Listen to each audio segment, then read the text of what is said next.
Imagine you're meeting a friend in a crowded cafe. As soon as you walk in, you recognize her face immediately, even with so many people around. But what if her face didn't register? What if you couldn't even recognize your own face in a mirror? For people with prosopagnosia or face blindness, the struggle to recognize faces is a daily reality. This ability or inability to recognize faces ties back to a small, specialized part of the brain called the fusiform face area, or FFA, nestled in the inferior temporal lobe on the lateral side of the mid-fusiform gyrus. This part of the brain is most active when we're looking at faces, most pronounced in the right hemisphere, processing the unique arrangement of features that make each face identifiable. When we look at someone's face, visual information flows from the occipital lobe to the FFA, where it assembles all those features into one familiar image, helping us understand who they are, their emotions, even subtle cues like age or gender. The FFA is especially attuned to faces that are right side up.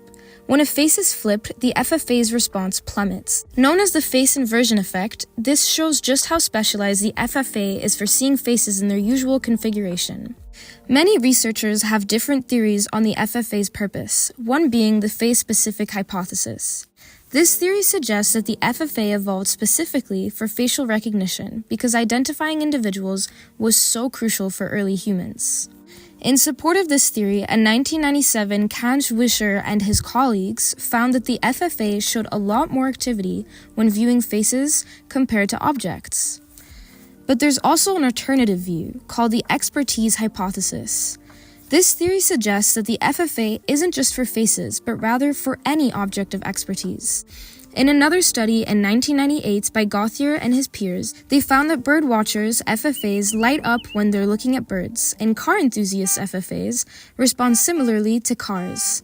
However, most studies show this expertise effect with non-faces isn't nearly as strong as it is with faces, which has sparked an ongoing debate. Is the FFA really face-specific or just highly responsive to things we're experts at? The answer isn't settled, but faces still seem to trigger the strongest FFA response.